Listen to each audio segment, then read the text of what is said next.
Oke, sip. Ini jelas nggak? Oke, suara gue jelas ya. Oke, selamat malam teman-teman. Suara jelas ya? Kasih jempolnya dong. Oke, suara udah jelas semua.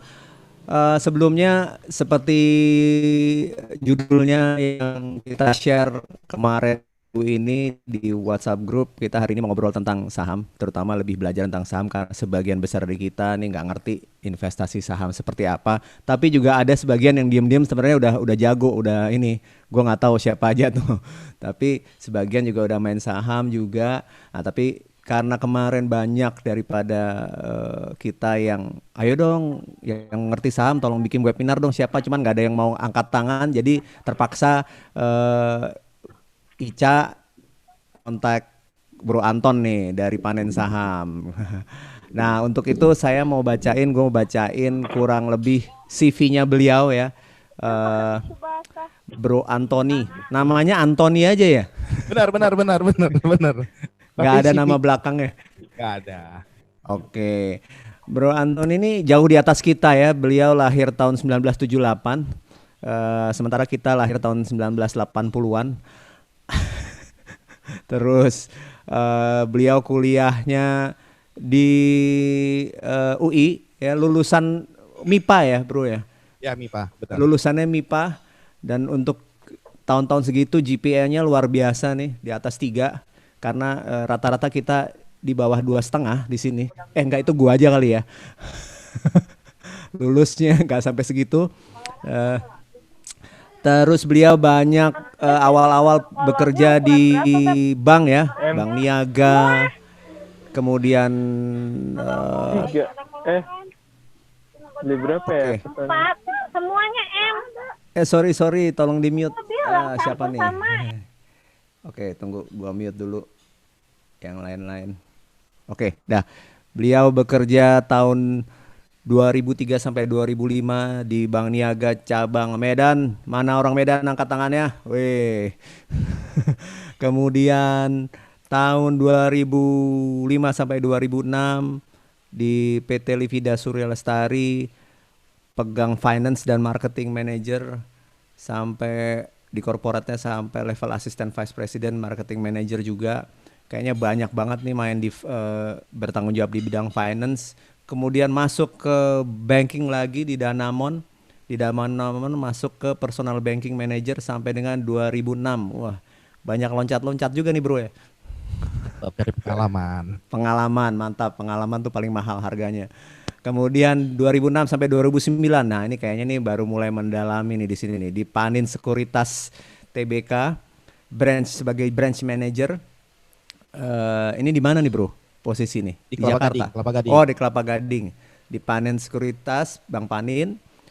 Kemudian 2009 sampai 2011 di Arta Securities Indonesia.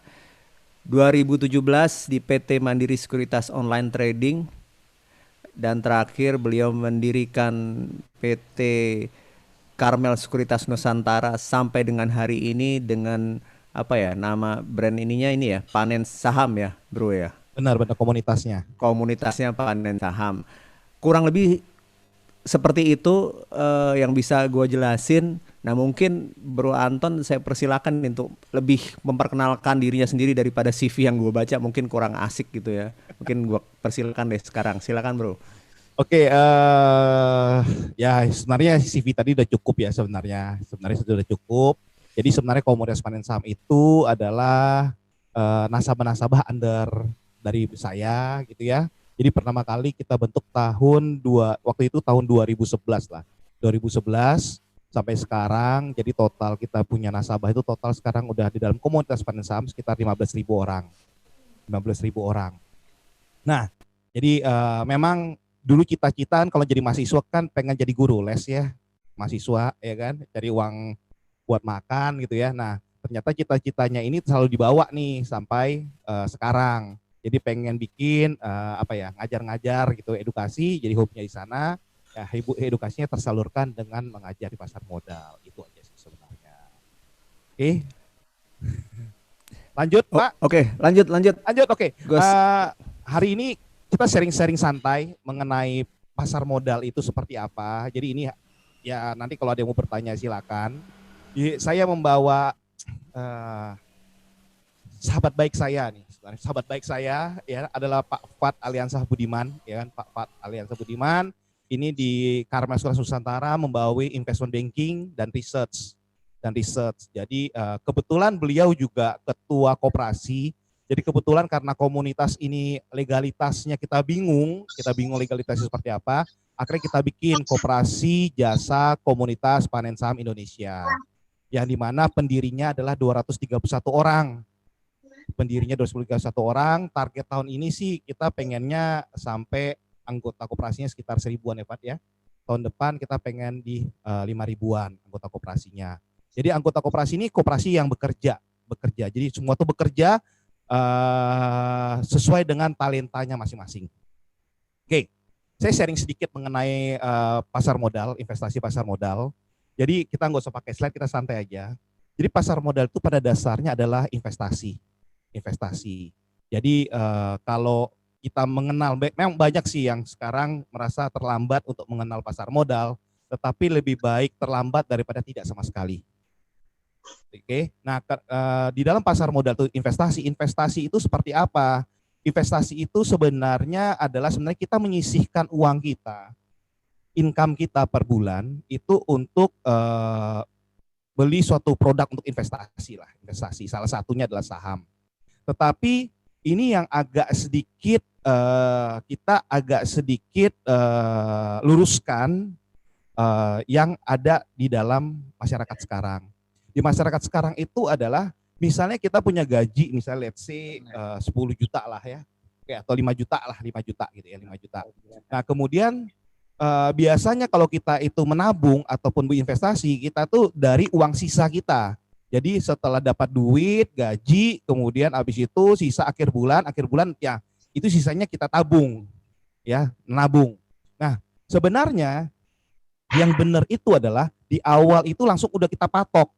Misalnya sekarang saya punya gaji 5 juta, 10%-nya itu langsung saya investasikan di suatu instrumen investasi. Tujuannya adalah sebenarnya simple, adalah supaya living cost kita itu terukur. Jadi saat 5 juta kita udah 10%. Saat gajinya naik 7 juta, oke udah mulai naik 15% kita sisihkan. Saat 10 juta udah mulai 20%.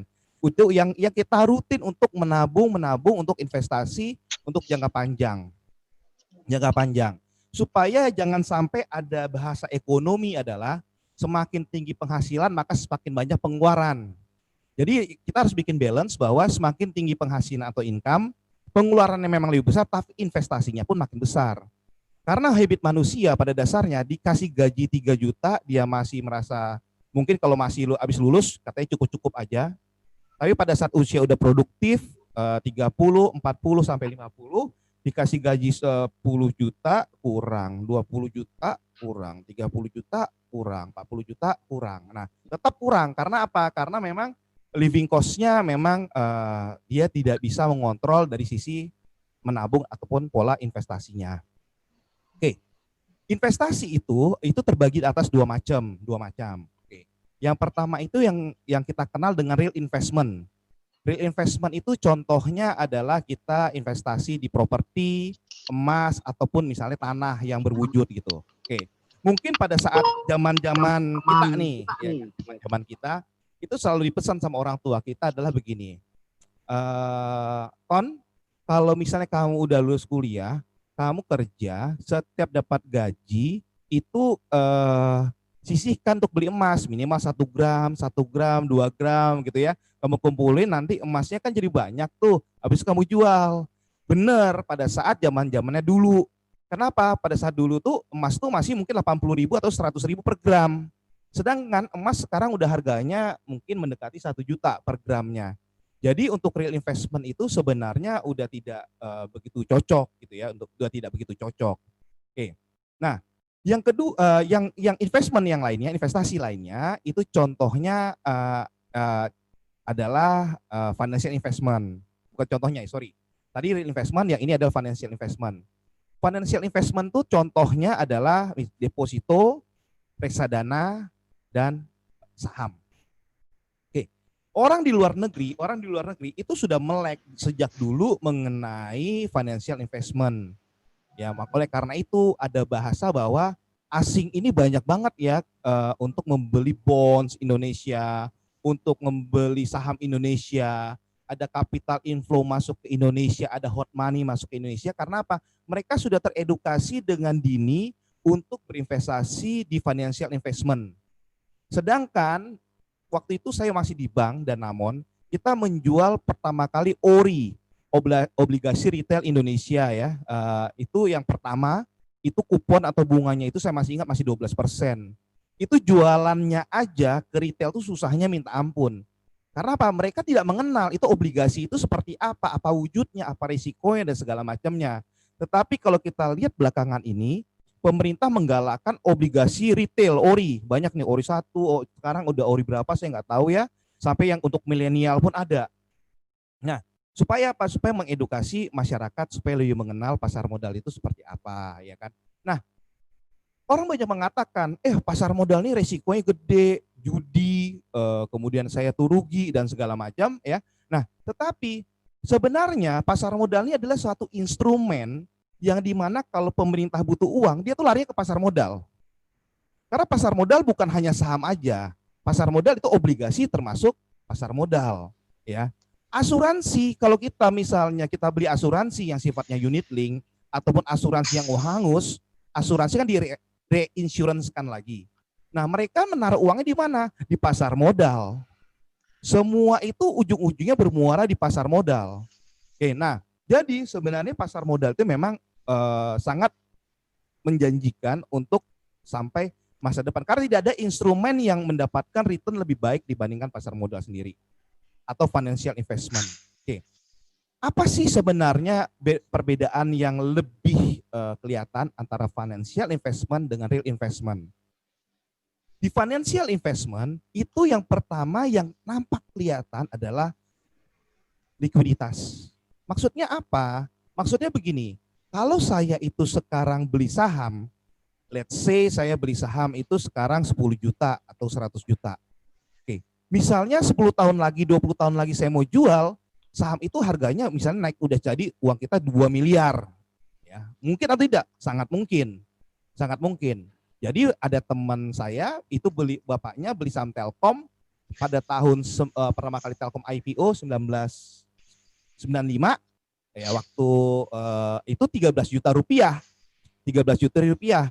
Ternyata waktu dia cairkan Telkomnya, dia jual Telkomnya tahun 2017-2018 dari 13 juta rupiah menjadi 1,3 miliar. Oke. Nah, padahal 13 juta kalau kita bandingkan, mungkin uang masuk Unpar saat itu udah 13 juta kali ya, atau Trisakti yang saya tahu udah 13 juta kali ya. Oh ya, Trisakti setahu saya udah 13 juta atau 10 juta. Itu ya udah sama lah seperti uang masuk kuliah. Jadi sekarang dibandingkan dengan 1,3 miliar pasti lebih gede daripada 13 jutanya dulu. Oke. Dia liquid, dia jual, uangnya terima 2 hari lagi. Tapi bisa dibayangkan apabila kalau kita punya properti, sekarang mau jual nih, misalnya 1 miliar aja, 1,5 miliar, itu rasanya susah sekali. Susah sekali karena masalah likuiditas dan butuh waktu. Yang kedua yang membedakan financial investment dan real investment adalah, di pada financial investment itu biayanya murah. Misalnya kalau kita beli saham sekarang, BCA atau Bank Mandiri, beli saham sekarang. Kita diamin sahamnya, 20 tahun lagi kita baru cairkan, jual. Kita cuma kena biaya fee maksimal 0,6%. Nggak ada biaya yang lain. Oke, bisa dibandingkan dengan kalau kita beli properti. Setiap tahun harus bayar PBB, setiap tahun harus kita renovasi atau perbaiki kalau ada kebocoran. Setiap tahun juga kita harus sewa penjaga rumahnya dan segala macamnya. Nah, biayanya itu sangat lebih besar dibandingkan dengan financial investment. Oke. Kemudian yang apalagi yang membedakan financial investment dengan real investment? Financial investment itu memang tidak bisa dipegang untuk saat ini. Maksudnya tidak bisa dipegang, tidak ada wujudnya. Kalau real investment lebih ada wujudnya ya. Jadi bisa kalau rumah kita bisa nikmatin ya kan. Nah, kalau emas kita bisa pegang. Tetapi di financial investment itu sebenarnya bisa kita bikin berwujud. Jadi misalnya kalau saya mau beli saham misalnya sekarang Astra gitu ya, atau kalau teknik sipil sih mungkin konstruksi ya. Misalnya contohnya yang masih murah tuh ACST, aset ya, aset yang anak usahanya daripada Astra ya. Nah, kita beli sahamnya, kemudian habis itu kita rubah menjadi warkat, itu bisa. Jadi sebenarnya bisa kalau memang kita pengen membuat itu dalam bentuk berwujud. Oke. Nah, itu yang sebenarnya yang dua bentuk investasi di dalam pasar modal ataupun di Indonesia ya, dua jenis investasi yang benar-benar itu kelihatan jelas perbedaannya dan dua jenis investasi. Nah, kemudian setelah itu, Pak, investasi itu sebenarnya yang benar teorinya seperti apa? Oke, saya ambil contoh yang paling gampang itu kalau kita menabung adalah sebenarnya menabung saham. Itu paling simpel kita berpikirnya. Jadi beli saham itu ribet enggak? Enggak. Milih saham itu ribet enggak? Enggak. Yang penting beli saham adalah belilah saham yang perusahaannya itu kita kenal, yang perusahaannya itu menurut kita manajemennya itu bagus, dan perusahaannya itu bisa kita monitor. Itu aja. Contohnya paling gampang kalau kita sebagai pemula, kita beli saham itu adalah perbankan. Misalnya kita nabung di bank apa? Di Bank Mandiri, kita beli saham Bank Mandiri. Kita menabung di Bank BCA, kita beli saham BCA. Kita beli BRI, kita menabung saham Bank BRI. Oke, Pak, kalau misalnya bank perbankannya itu saya itu syariah, kan perbankan nggak boleh. Oh, masih banyak kok yang lain. Ada Astra, ada yang kesukaan kita ya, setiap kalau lapar pokoknya mikirnya pertama kali makannya itu ya, yaitu Indomie yaitu ICBP, itu kodenya ICBP atau Indofood. Kemudian kita bisa beli saham juga misalnya konstruksi kayak Waskita dan segala macam. Kita bisa menabung saham setiap bulan.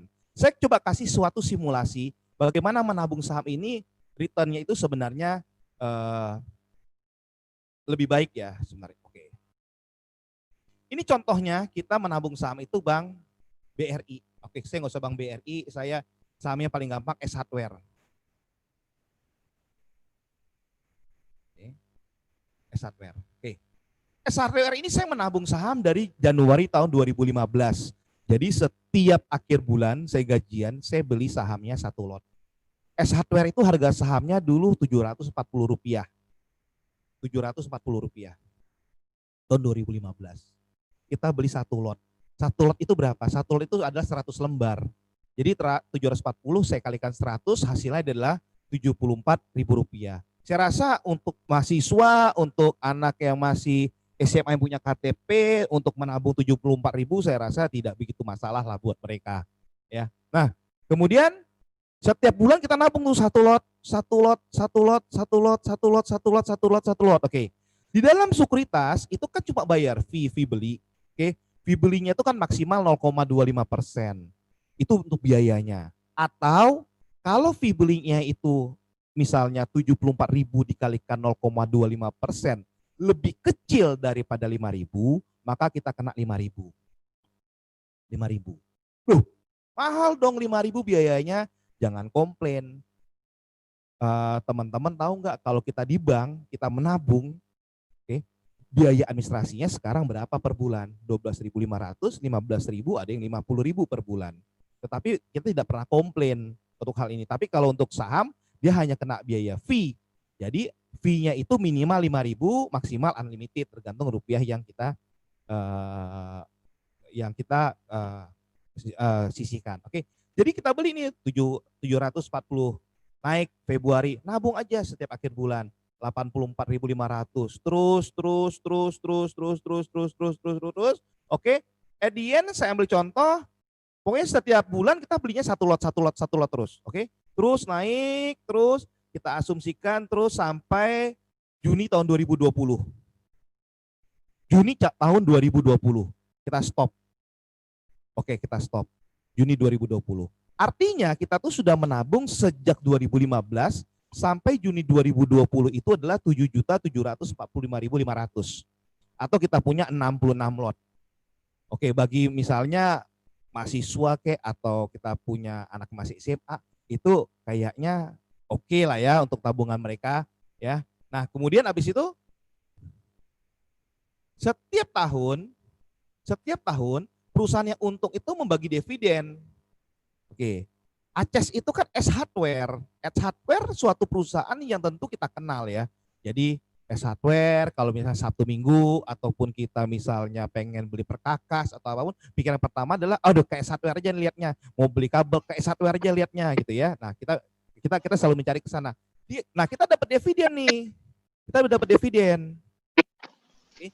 Dividennya adalah total itu adalah 260.000 rupiah 581. Ini dividen yang kita terima gitu loh setiap ya total dari tahun 2015 sampai tahun 2020. Oke, sekarang S Hardware berapa, Pak? Oke, sekarang S Hardware itu naik nih. Di kala krisis seperti ini yang kita sebut dengan pandemi COVID-19 dan bisnis semua pada hancur, ya kan katanya sih, ya kan. Sekarang S Hardware harganya 1.660. Oke, ini pada saat sekarang ya bulan apa ya? Desember ya. Desember 2020. Oke, artinya keuntungan kita di S Hardware adalah 1660 dikalikan 66 lot atau 6.600 lembar. Jadi sekarang kita udah punya S Hardware yang tadinya kita menabung sejumlah 7.745.500, kita itu uang kita sudah bertumbuh menjadi 10.956.000. Oke. Plus dividen, oke, dan dikurangi biaya seluruhnya, maka kita itu imbal hasil plus dividen adalah 3.141.081. Artinya sejak tahun 2015 sampai sekarang Januari kita itu sudah memiliki return total adalah 38,9% atau 7,78% per tahun. Di sini nampak bahwa sebenarnya dengan kita strategi dengan menabung saham seperti aja cukup.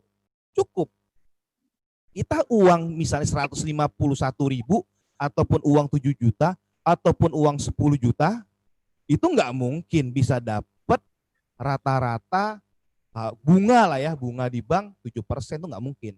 Tetapi di dalam pasar modal itu sangat mungkin. Nah, inilah yang kenapa saya itu sekarang tidak pernah mau balik kerja ke bank ataupun saya tidak mau kerja dimanapun. Karena saya sudah bisa menikmati daripada menemukan tempat investasi dengan tepat. Nah, ini yang kita selalu share ke dalam masyarakat bahwa jangan takut bahwa di dalam pasar modal itu sebenarnya seperti contohnya kemarin COVID, lockdown semua di lockdown. Saya sangat happy. Mungkin bagi beberapa orang dia takut, wah ekonomi hancur, makin bagus. Kita beli sahamnya. Contohnya, pada saat di bulan Mei kemarin, Mei, Bank BRI itu harga sahamnya 2.200 per lembar sahamnya. 2.200 per lembar sahamnya. Sekarang BRI 4.270. 6 bulan hampir 100%. 6 bulan hampir 100%. Jadi kalau kondisi apapun di dalam pasar modal, kita nggak perlu panik. Oke, ada yang sampai panik. Pak Antoni, apakah Bank BRI akan bangkrut? Kalau BRI bangkrut, otomatis negara juga tutup. Gampang mikirnya. Mandiri tutup, Mandiri bangkrut, Mandiri akan tutup. Jadi ya Mandiri bangkrut, Mandiri tutup, maka negaranya juga tutup. Karena bank adalah lambang suatu negara, terutama bank BUMN. Pasti diselamatkan dengan cara apapun. Nah, itu pada dasarnya seperti itu. Itulah sebenarnya saya sharing tentang pasar modal ini untuk yang awam itu adalah paling gampang adalah kita untuk menabung saham. Mungkin Pak Fat ada mau nambahin. Baik Bapak Ibu, saya menambahkan. Ya, jadi mungkin pertanyaan akan muncul, oke, berarti kalau misalnya mau berinvestasi saham itu berapa sih minimal modal yang harus dikeluarkan? Jadi kalau misalnya mau beli saham itu minimalnya adalah kita beli satu lot. Kurang keras dikit suaranya. Halo? Mic-nya Jelas Pak, suara saya Pak? lebih kecil daripada Pak Anton tadi. Tuker mic coba. Oke. Ya. Ya, jadi saya menambahkan ya. Jadi kalau tadi ditanya kira-kira berapa sih harus minimal untuk investasi di pasar modal? Jadi minimal investasi di pasar modal untuk beli saham di pasar normalnya itu adalah 1 lot atau 100 lembar. Memang harga saham itu berapa aja sih? Dimulai dari harga Rp50.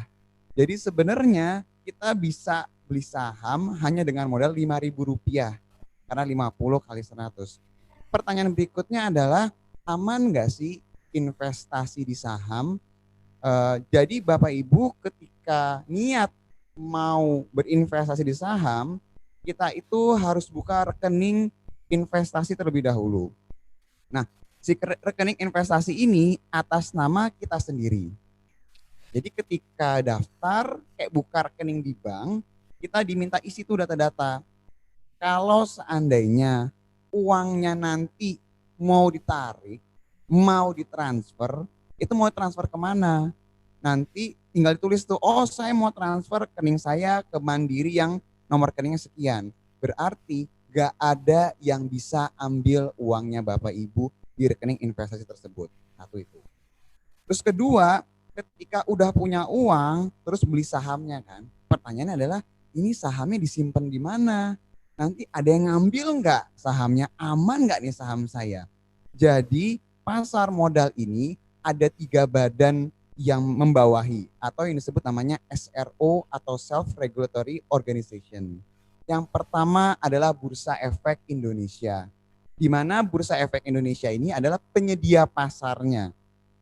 Ya, jadi tempat bertemu antaranya investor sama perusahaan yang listing di bursa, itu penyedianya adalah si Bursa Efek Indonesia. Jadi nggak bisa Bapak Ibu misalnya, oh S Hardware bagus ya, bawa uangnya datang ke toko S Hardware, saya mau beli saham S Hardware, nggak bisa seperti itu. Nah, oke, ada penyedia pasarnya. Terus yang nyimpen saham saya siapa? Ada yang namanya Kustodian Central Efek Indonesia. Atau yang janganlah. Oke, atau yang kita singkat namanya KSE. KSE ini adalah tempat disimpannya sahamnya Bapak Ibu. Jadi nggak perlu takut kalau misalnya nih buka rekening investasi, udah beli saham tiba-tiba dengar, oh perusahaan sekuritas tempat saya jual beli saham bermasalah. Karena apa? Karena sahamnya udah disimpan di KSE. Dan itu aman. Terus pertanyaannya adalah, tadi kan dibilang kita transaksi nih jual beli saham segala macam. Emang ada yang jamin transaksinya berjalan? Ya, ini namanya Clearing Penjamin Efek Indonesia atau namanya KEPI. 3 badan ini diawasilah sama polisinya pasar modal yang namanya Otoritas Jasa Keuangan (OJK). Jadi benar-benar ini produk yang legal dan diawasi. OJK atasnya Kementerian Keuangan. Jadi saham ini atau investasi di saham ini adalah bisnis yang legal dan aman, seperti itu. Nah, terus pertanyaan berikutnya adalah kalau misalnya udah tahu, udah buka rekening, udah siap investasi, terus ada resikonya nggak sih sebenarnya? Tadi kan Pak Antoni sempat bilang bahwa kalau misalnya beli saham bisa naik harga sahamnya, terus dapat dividen. Ada nggak sih resikonya? Ada. Bisa aja Bapak Ibu beli nih perusahaan S Hardware di harga 1.000, besok turun jadi 900, bisa. Loh, terus kalau saya udah beli di harga 1.000, rugi dong berarti. Selama tidak dijual sahamnya, berarti masih potensi rugi. Jadi kalau di saham itu kita beli, nggak kita jual-jual, sahamnya turun, itu masih disebut namanya potensi rugi, belum direalisasikan. Sama, beli saham nih, harganya 1.000, naik jadi 1.100. Udah untung belum? Belum. Kalau belum dijual, masih potensi untung. Nah, tadi kan Pak Antoni sempat bilang bahwa BRI katanya sempat ke 2.000, benar. Jadi tahun ini BRI itu sempat ke 2.170. Sebelumnya, sebelum jatuh harganya sempat di harga 4.700. Jadi dalam hitungan berapa bulan turun, sekarang balik lagi. Nah, itulah pergerakan di saham. Terus apa resiko terbesarnya kalau investasi di saham? Resiko terbesar investasi di saham adalah ketika perusahaan yang kita investasikan dia bangkrut. Ketika perusahaannya bangkrut, dia harus jual aset-asetnya, dia buat bayar kewajiban-kewajiban dia, dari bayar gaji karyawan, pajak, punya utang di bank segala macam. Habis itu semua, pemegang saham adalah yang terakhir akan dapat haknya. Kalau dia habis jualin asetnya, dia bayarin semua kewajibannya dan habis uangnya, berarti pemegang saham punya risiko tidak dapat apa-apa. Jadi ini yang perlu diperhatikan. Wah, susah dong kalau kayak gitu. Jadi gimana cara beli perusahaan yang bagus tuh seperti apa? Nah, balik lagi. Kalau ditanya gimana caranya memilih perusahaan yang bagus, selalu dimulai dari perusahaan yang ada di sekitar kita. Yang kita pakai produknya. Bangun tidur, langsung ngapain? Oh, bangun tidur langsung mandi. Di kamar mandi pasti ada produknya Unilever. Oh, ternyata saya bukan tipikal yang bangun tidur langsung mandi. Saya senangnya langsung makan nasi. Oh, ada perusahaan yang jualan beras di bursa. Oh, mohon maaf, saya itu sukanya makan Indomie. Ah, berarti beli sahamnya Indofood CBP. Oh, mohon maaf, saya orang bule, pagi-pagi makannya roti. Berarti beli perusahaan sari roti yang kalau Bapak Ibu ke Indomaret, Alfamart, selalu ada tuh rotinya di rak-raknya. Berangkat kerja naik kendaraan, motor atau mobil. Sukanya Toyota, berarti belinya Astra. Oh enggak Pak, saya sukanya Nissan, berarti belinya Indomobil. Lagi berangkat kerja, lupa bawa uang, mampir ke ATM. ATM-nya apa? Ada BCA, BRI, Mandiri, BNI, BTN, Bank Jabar, Bank Jatim, Bank Bukopin, hampir semua bank yang Anda temui itu bisa dibeli sahamnya. Sampai kantor kayaknya kurang pas kalau nggak nyemil, berhenti dulu ke Indomaret sama ke Alfamart. Indomaret sama Alfamart bisa dibeli juga sahamnya. Sampai kantor nggak mau langsung kerja, lihat dulu Instagram, lihat dulu Facebook, lihat dulu YouTube. Perlu data internet. Berarti apa? Penyedianya ada Telkom, ada Indosat, ada XL, ada Smartfren, semuanya bisa dibeli sahamnya. Berangkat jalan-jalan, lihat ada pembangunan. Tiba-tiba ada pembangunan jalan tol baru nih. Siapa yang proyek yang megang? Jasa Marga. Jalan tolnya bisa kita beli, Bapak Ibu, perusahaannya. Yang bangun siapa? Ada Wijaya Karya, PTPP, Waskita Karya, Adikarya, Akset Indonesia, Total Persada, semuanya bisa dibeli. Jadi sebenarnya kalau ditanya perusahaan apa yang bagus, diawali dari yang kita kenal perusahaannya. Terus tadi kan dibilang bisa aja nanti perusahaannya itu nggak bagus, bisa aja nanti perusahaannya itu nggak bagus keuangannya. Nah, bisa dilihat nih kira-kira perusahaan ini produknya ke depannya akan terus dipakai atau tidak. Nah, terus kira-kira produknya ini punya customer yang loyal atau tidak. Terkadang kita kalau lagi edukasi suka bercandanya gini.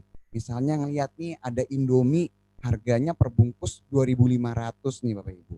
Murah nggak? Ya murah lah. Per bungkus cuma 2.500.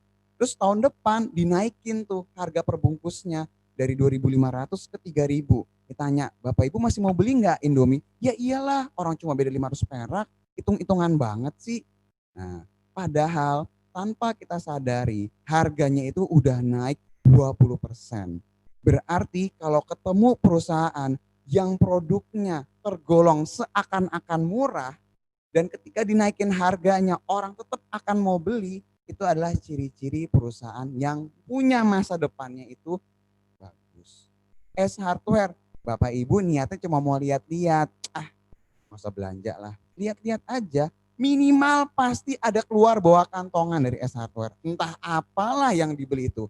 Mau pas udah nyampe kasir nggak mau belanja apa-apa, tiba-tiba beli pewangi mobil, tiba-tiba beli apalah di depan situ. Jadi kalau ketemu ada perusahaan yang bisa membuat Anda nggak mungkin nggak beli produknya, itu adalah salah satu ciri-ciri perusahaan yang oke.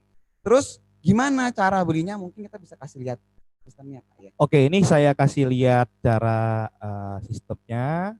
Bentar. Gampang kok sebenarnya gampang. Oke. Ini sistem. Enggak nih suara saya. Suara saya jelas kok pasti.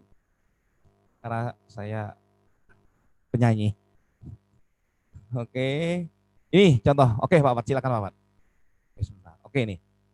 Nah, jadi gini Bapak Ibu, kalau di saham sekarang, dulu itu kalau waktu awal-awal kita di pasar modal, itu waktu pas awal tahun 2007, saya tuh kalau ngeliat orang mau beli saham itu dia harus nelpon dulu.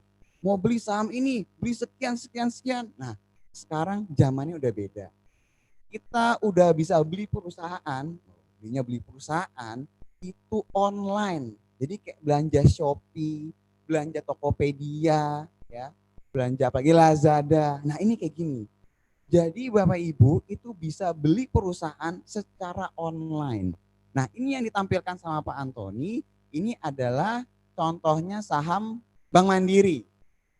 Kelihatan ya Bapak Ibu ya, kan tulisannya itu adalah BMRI kodenya. Jadi kalau misalnya dilihat berapa sih harganya saham Bank Mandiri per lembar sahamnya, kalau saya niat mau beli saham Bank Mandiri, itu harganya adalah 6.850. 6.800 ya, 6650. 6650. 6650. Jadi harga sahamnya Bank Mandiri per lembarnya itu adalah 6.850. 6.650 maaf. Jadi kalau mau beli satu lotnya saham Bank Mandiri itu memerlukan uang 665.000 ya, benar ya? 6.650 dikalikan 100 lembar. Nah, ini dicontohin nih sama Pak Antoni ini di bawah nih tadi nih.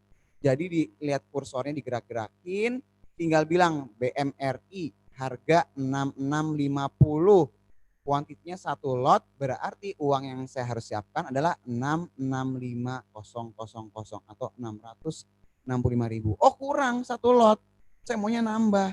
Saya masih punya uang lebih, tambahin satu lot lagi. Jadi 2 lot, berarti yang harus disediakan adalah 1,3 juta 30.000. Jadi semudah itu cara bertransaksi kalau mau jual beli saham. Oh, berarti kalau misalnya beli di 6650 pasti dapat nggak saham Bank Mandiri besok? Kalau ngelihat keadaannya saat ini, jawabannya besar kemungkinannya bisa langsung dapat Bapak Ibu.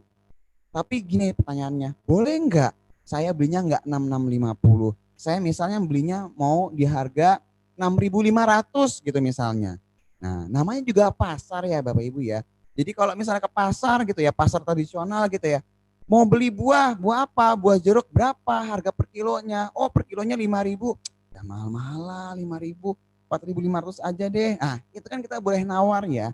Sama di pasar modal, beli saham juga boleh nawar. Tapi kalau nawarnya kemurahan misalnya tadi mau beli jeruk per kilonya 5.000, mahal amat sih 2.000 deh. Nah, ya itu disuruh pergi pasti karena nawar kemurahan. Di pasar pun juga kalau nawarnya terlalu murah bisa jadi Bapak Ibu nggak dapat sahamnya. Gitu. Kalau misalnya nggak mau nawar bisa langsung aja beli di harga yang 6650 tadi. Nah, si pasar ini tuh bukanya dari jam 9 Bapak Ibu. Jam 9 dia buka, istirahat setengah 12, buka lagi nanti setengah 2. Tutupnya jam 3 sore, jam 3.15. Karena COVID ya. Kalau nggak COVID itu tutupnya jam 4.15. Jadi saya cuma bisa transaksi kalau marketnya buka, kalau pasarnya buka. Kalau mau lihat pergerakan sahamnya yang bisa berubah-berubah dalam hitungan detik, menit, jam-jaman, jam bursanya dari jam 9 sampai jam 3.15. Tapi berarti kalau malam-malam saya nggak bisa beli sahamnya? Bisa. Jadi kalau misalnya sekarang, wah dapet ide nih jam segini, beli saham Telkom, pesan aja sekarang. Nanti sistemnya akan simpen, besok pagi langsung dikirim ordernya.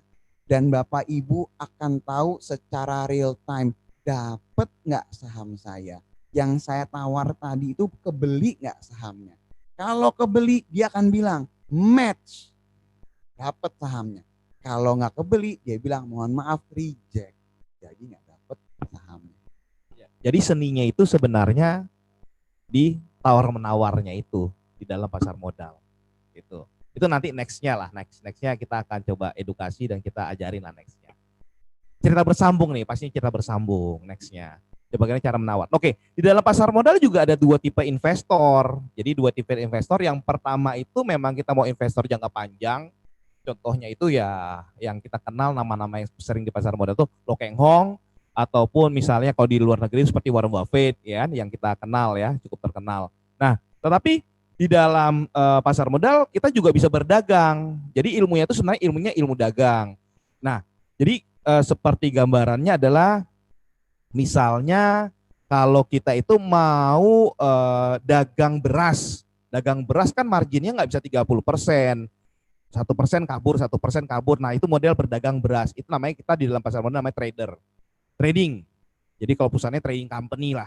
Oke. Nah, bisa juga nih kalau kita misalnya dagangnya itu modelnya tuh kayak ada besi saya simpen, ada besi harga murah besi saya ambil. Waktu harga besinya naik baru kita jual. Ada model dagang seperti itu. Jadi sebenarnya pasar modal tidak lain dan tidak bukan adalah memang investasi, tetapi pola pikirnya adalah seperti ilmu berdagang. Nah, itu sih sebenarnya. Oke, ada lagi Bapak? Oke, mau tanya jawab silakan. Oke, ini kita udah sejam. Sebelumnya saya boleh nanya dulu nih. Silakan. Nanti yang lain nyambung. Nah, oke. Jadi sebenarnya gini, kita nih ada yang udah investasi di saham, pasti udah ada dari teman-teman di sini. Mulainya dari mana dulu, Pak? Mulainya kalau nggak salah tadi dari membuka rekening saham ya. Benar, buka rekening efek dulu. Buka rekening efek. Itu di bank mana aja bisa kan ya? Di sekuritas manapun bisa. Oke. Bukan di bank, di sekuritas. Oh, di sekuritas. Tapi bukannya kita juga harus memiliki rekening saham? Rekening. Jadi gini, kalau kita itu mau buka rekening efek, rekening saham, nanti itu ada namanya form pembuka rekening efek atau saham. Dikasih satu form rekening efek atau saham, kemudian satu lagi form rekening RDI, rekening dana investor.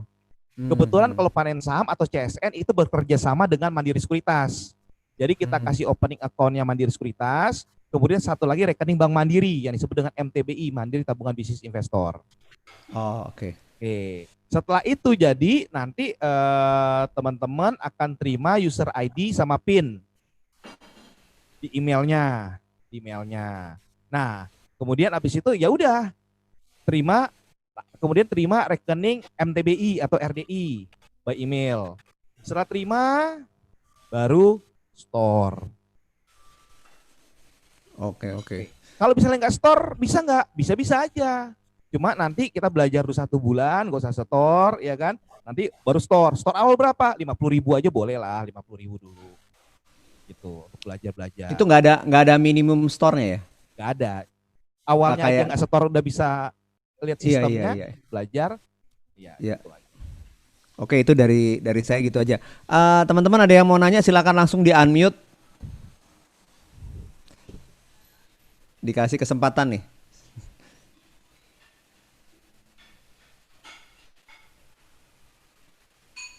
Jadi ada yang mau nanya? Ada?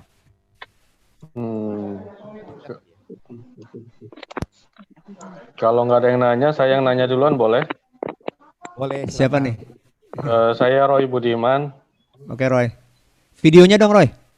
Ini udah nongol bukan? Oh, udah. videonya Oke, sorry. Oke, udah. Mau nanya nih, kalau kita buka rekening di saham ini ya, dari panen saham ini sendiri ada kasih sinyal atau enggak ya, Pak? Itu satu. Sinyal apa yang nih, Pak? kedua, Sinyal apa nih, Pak Roy? Sinyal untuk buy atau sell-nya ya, Pak? Oh, oke. Pak Roy gini, kalau kita di panen saham itu kita akan edukasi lebih lanjut. Oke. Jadi intinya edukasinya itu mau yang instan atau yang enggak instan. Edukasi ada 2, ada fundamental, ada teknikal. Itu akan kita edukasi. Kita rajin edukasi lah. Setiap minggu kita ada edukasi. Setelah itu kita ada setelah Pak Roy itu sudah mengerti mengenai teknikal dan fundamental, mengerti dasarnya aja dikit. Nanti Pak Roy bisa ketemu sama Monica. Oh, cantik nggak orangnya ya? Agak semok-semok itu Pak Roy. Agak Oh, semok-semok boleh. dikit. Astagfirullah. Jadi Monica ini adalah semacam kayak robot yang membantu Pak Roy dalam lihat, oh ini sahamnya boleh beli, ini jual, ada timingnya Monica akan kasih tahu. Oh, Sesuai dengan kemauannya Pak Roy lah. Monica sangat mengerti Pak Roy maunya seperti apa nantinya. oke. Jadi Bapak banyakkan fundamental atau teknikal ya banyak dipakainya ya? Kalau Monica dia bisa ada fundamental, ada technical. Ada dua-duanya. Kalau Asisten. teknikal, sorry mau nanya lebih lanjut ya. Kalau teknikal metodenya biasanya pakai apa ya? Metodenya.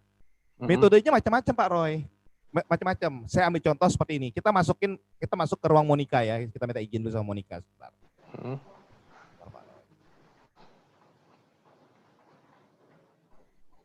Saya kasih contoh sedikit aja ya. Nanti kelamaan kasihan nih sampai malam ini nggak bisa habis kita nanti. Kalau saya sih bisa bertahan sampai malam. Ya. Nih, oke kita masuk ruang Monica nih. Ini ruang Monica. Oke ini Telegram. Oke saya masuk ruangan sepi. Enak nih kalau ruang sepi berruang Monica. Di sini.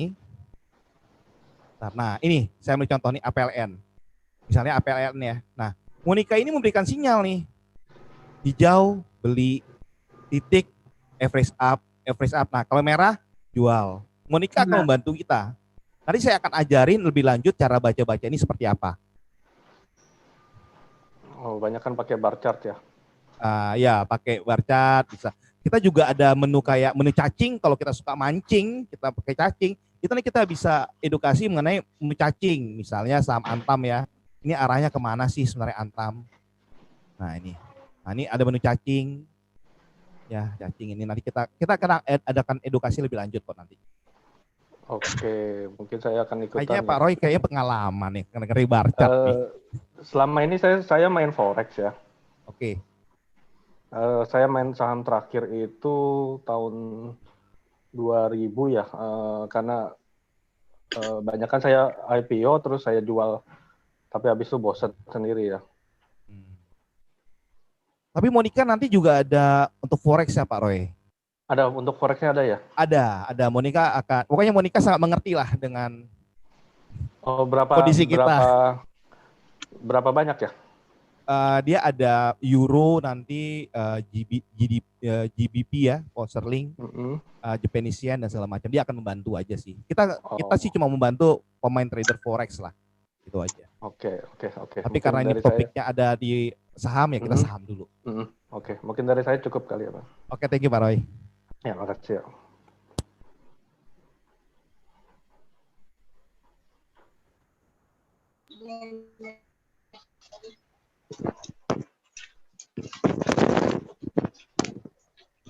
Izin nanya dong. Halo. Ya, silakan. Saya Silakan, Santi. Mau ke Pak Adit. Abis ini kita mau bikin grup khusus saham nggak? Yang siapa tahu ada yang berminat dari teman-teman. Contoh saya nih, saya kan pemula banget. Pengen kalau bisa dibikinin grup, gimana caranya penjualan, pembelian, buka rekening, yang gitu-gitu. Bisa ya? Oh, Gimana tuh Pak? tergantung Pak Adin. Kalau saya sih bisa-bisa aja. Pak Adin nanti ngundang saya, ngundang Pak Fat, dan ngundang Bu Windri nanti satu lagi. Bukannya panen saham sendiri udah dalam bentuk komunitas Pak? Atau gimana tuh Pak? Iya, di Panensa memang ada komunitas, ya kan? Betul, udah ada komunitasnya. Cuma kalau misalnya alumni Unpar 94 Teknik Sipil mau bikin sendiri, nggak apa-apa Pak. Kita masukin ke dalam. Dibuat satu grup gitu boleh ya? Boleh Bu Ica. Pakai apa Pak? Telegram atau WhatsApp? WhatsApp aja Pak. Sampai 200 orang nggak Pak? Kalau nggak sampai 200 orang kita pakai WhatsApp aja. Oh enggak. Cuma WhatsApp berat kadang-kadang.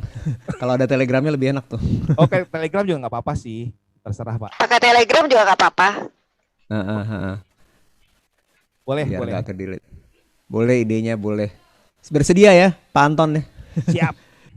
Oke sip, thank you. Yang lain silakan.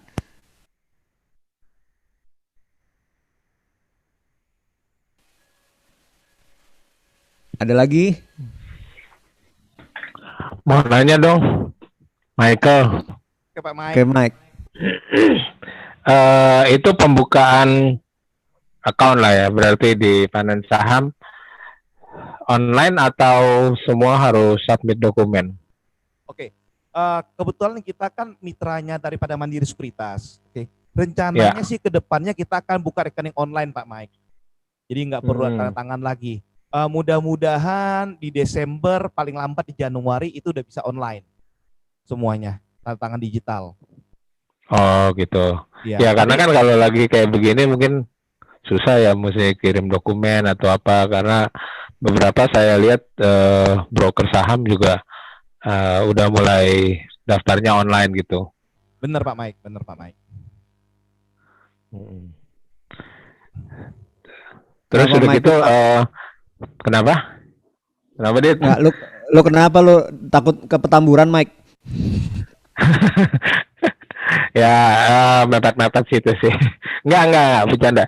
Maksudnya gini, kalau misalnya online kan pasti lebih mudah dan lebih cepat ya gitu. Jadi anytime bisa buka, mungkin tinggal verifikasi dari company-nya atau dari sekuritasnya aja, kita tinggal tunggu itunya aja, sama mungkin kayak RDI sama RDN-nya, rekening dana investasinya sama rekening dana nasabahnya aja yang paling nunggu gitu kan, nunggu email gitu, kayak gitu. Ya Pak Mike. Oke. Pak Mike kayaknya ada pengalaman nih ya, udah ngerti RDI, RDN-nya jemput-jemputnya udah lancar nih. Enggak.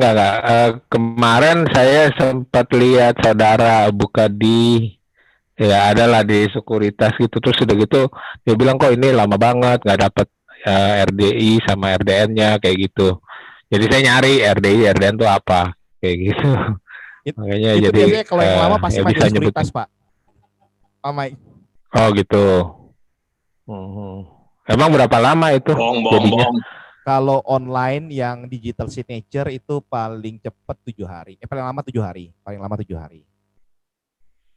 Oh gitu. Oke. Tapi ya sambil edukasi lah kita ya. Edukasi. Iya. Ya udah itu aja sih. Okay, thank you ya Pak. Yo, thank you Dit. Oke. Yo, next Rudy ya. Rud, udah angkat tangan tuh Rudy tuh. Gimana Rud? Unmute Rud, unmute.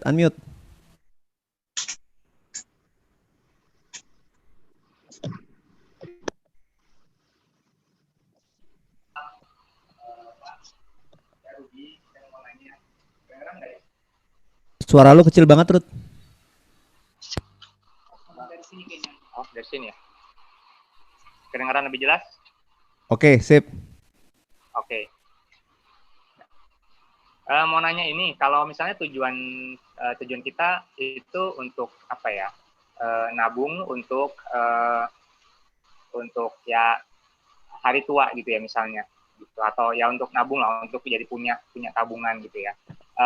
Lebih baik, karena kan ada yang bilang bahwa ya udah kamu beli aja saham, nggak usah peduliin naik turunnya saham, harga sahamnya, yang penting tiap bulan secara rutin membeli saham tersebut gitu, atau pokoknya ada uang yang disisihkan untuk beli saham gitu ya.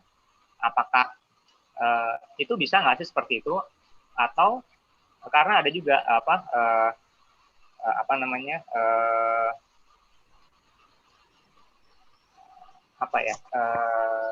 advisernya dari perusahaan ini bilang, oh itu cara konvensional gitu ya, sudah nggak efektif lagi untuk mencapai tujuannya gitu. Jadi lebih bagus kalau istilahnya yang main saham gitu ya, yang kita beli kemudian nanti beberapa jam kemudian atau beberapa hari kemudian lalu jual lagi, atau beberapa minggu kayak gitu.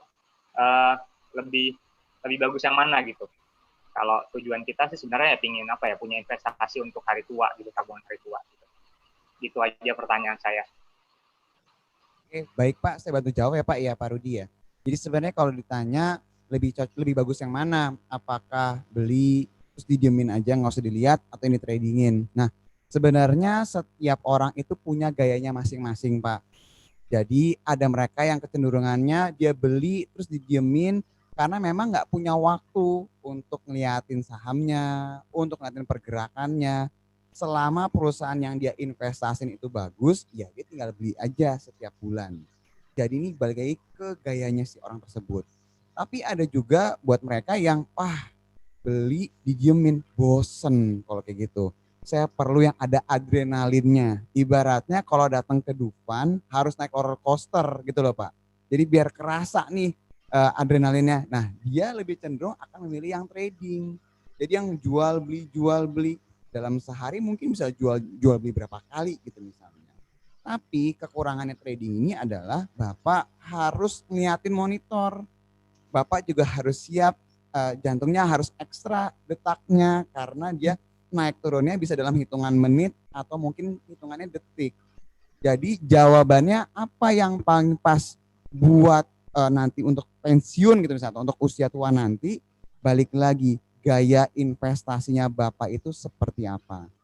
Kalau memang nggak punya waktu, ya sudah beli, diemin, tapi ingat loh Pak, ketika beli nabung saham terus harus diperhatikan perusahaan tersebut makin besar atau tidak, makin bagus nggak penjualannya. Nah itu ada yang harus diperhatikan. Tapi kalau misalnya saya bisa trading gampang kok, ya baik lagi. Kalau memang style seperti itu, ya bagusnya sih ya di tradingin. Gitu sih Pak. Jadi balik lagi ke Bapak Pak.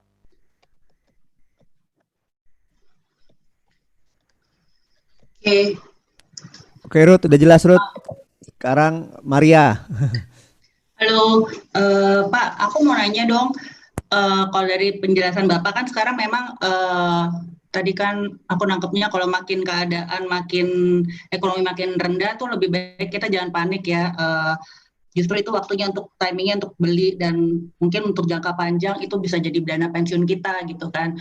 Tapi sekarang ini udah mulai naik kan, walau belum sampai peak banget sih. Yang aku mau nanya untuk short trading tuh sekarang ini misalnya apalagi kayak udah mau akhir tahun ya, lebih baik sekarang tuh apa ya yang bisa untuk paling nggak sampai akhir tahun untuk bisa gain lah dari sektor apa gitu. Jadi gini, Cenayang. Thank you. Saya kasih sedikit gambaran. Saya itu punya tipe agak berbeda dengan Pak Fat. Pak Fat itu dia lebih suka trading, padahal dulu dia pemain fundamental. Karena sekarang dia punya waktu cukup banyak, dia bisa trading setiap hari. Karena di radio panen saham, dia hobi trading. Kalau saya adalah lebih arah medium and long term investment. Oke, saya itu kalau ngelihat sekarang yang lagi hot-hotnya adalah sebenarnya kalau kita lihat perusahaan itu lagi melakukan restructuring terhadap loan pinjamannya. Oke, diantaranya itu terakhir itu adalah saham anak usahanya Astra, CST, kemudian ada lagi yang kemarin Pak ya, Lipo Karawaci salah satunya, kemudian kemarin ada perusahaan Aisa, 3 pilar. Itu kalau kita lihat tren-trennya seperti itu. Tetapi ada satu perusahaan yang cukup dibenci-benci tapi rindu oleh market, yaitu sahamnya Bakri. Oke, kalau kita ya contohnya Bumi Resources, Energi sama BRMS. Cuma kalau saya watch dan untuk tanggal 30 besok, mata saya akan tertuju dengan sahamnya Energi, Bakri. Kenapa? Karena pada tanggal 30 besok mereka akan melakukan rapat umum pemegang saham untuk melakukan right issue atau penerbitan saham baru dengan bertujuan untuk agar hutangnya menurun. Artinya hutang terhadap equity-nya itu menurun. Nah, jadi kalau saya melihat bahwa kalau misalnya re-engineering ini berhasil, ya kan berhasil dan right issue-nya itu bagus, kemungkinan saham ini ke depannya akan bagus. Termasuk terseret adalah Buminya. Kenapa Buminya bagus? Karena harga batu bara, kalau kita lihat harga minyak naik, maka harga batu bara otomatis naik. Oke. Nah, jadi trennya sekarang kalau kita lihat adalah seperti itu. Nah, kemudian yang menariknya lagi dari sahamnya Bakri adalah yang pertama adalah Lumpur Lapindo. Oke. Lumpur Lapindo itu adalah bisa dibuat untuk menjadi baterai. Nah, tren sekarang adalah ngomongnya mobil listrik. Berarti mobil listrik itu kita berbicara dengan yang pertama adalah nikel, berarti ada 2 saham yaitu Antam dan Inco, tapi saya lebih prefer adalah kedua-duanya saya prefer sih. Oke. Jadi kita lebih lihat Antam dan Inco itu terhadap harga nikel. Jadi kalau saya lihat kalau harga nikel kita proyeksikan misal tahun depan bisa ke level 22.000 per metric ton, US dollar per metric ton, maka mungkin harga Inco bisa mencapai 10.000 dan Antam bisa mencapai 2.000.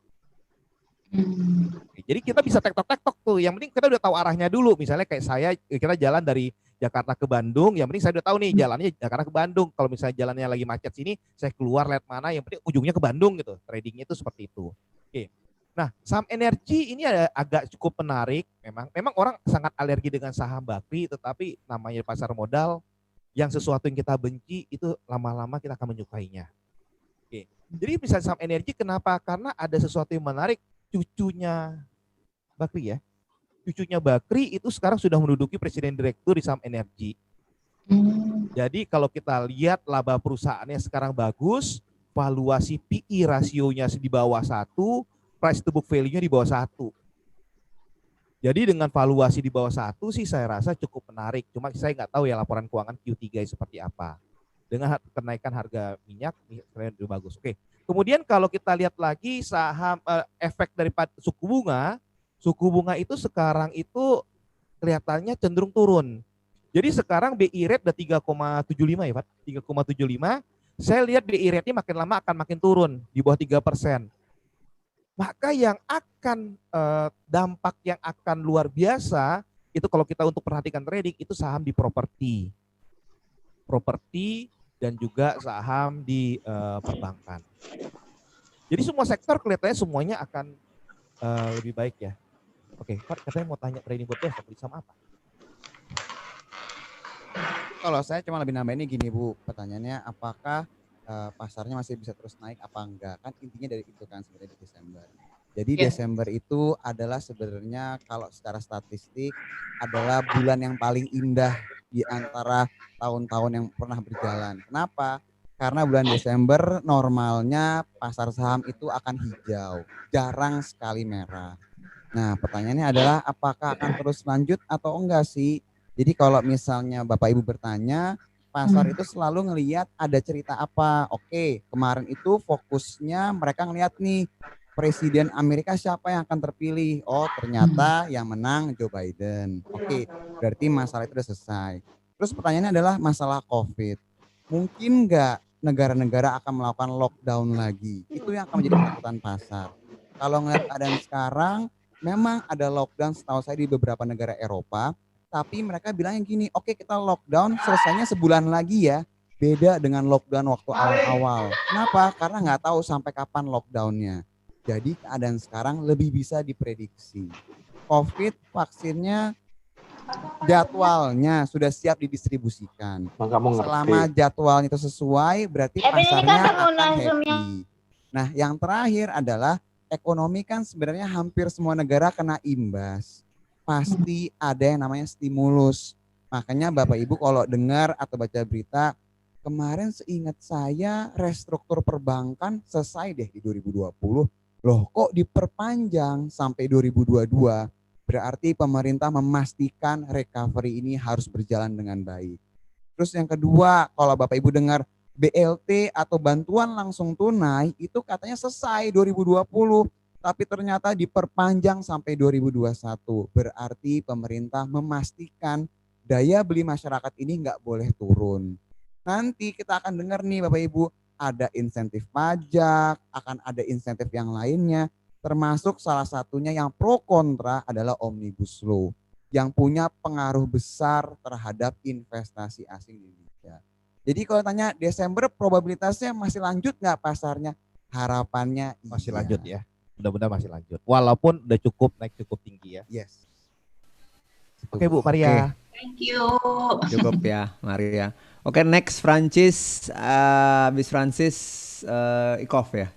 Silakan Cis. Ya mau nanya nih. Misalnya juga buat Cis, videonya Cis, biar kelihatan Cis, tampang lu Cis. Oh iya. Lu udah jauh di Singapura, teman-teman juga pengen lihat lo. Iya. Nah, Mau nanya nih, misalnya juga sama tujuannya buat jangka panjang, buat pensiun, misalnya 15 tahun, seharusnya secara teori kan, let's say BRI ya, 15 tahun kan harusnya naik. Jadi fokusnya cuma beli BRI doang, apakah lebih bagus begitu atau belinya beberapa perusahaan gitu? Ini berarti berbicara dengan portofolio diversifikasi ya. Mungkin Bapak Aibi lebih. Kalau saya pribadi, saya ini parah. Kalau saya itu adalah kalau beli saham hanya satu. Jadi satu Pak Francis. Kalau saya pribadi nih, cara saya sih saya tidak begitu rekomen, ya kan. Tetapi style saya adalah saya membeli saham itu hanya satu. Jadi misalnya kalau saya menabung saham atau membeli saham misalnya let's say yang kita kenal Bank BRI atau Astra gitu, saya beli Astra, saya nabung Astra hanya satu saham aja. Tujuannya adalah kenapa? Karena kalau saya beli satu saham dan saya lihat fundamental dan perusahaan itu jelas, kenapa saya harus bagi-bagi? Nanti kalau ada satu naik satu turun, ujung-ujungnya nol. Kalau ini kan jelas, plus banget, minus banget. Tetapi kan kita jelas, uang kita fokus dalam satu saham. Kalau saya pribadi seperti itu. Mungkin kalau stylenya Pak Fat agak berbeda. Coba Pak Fat, silakan Pak Fat.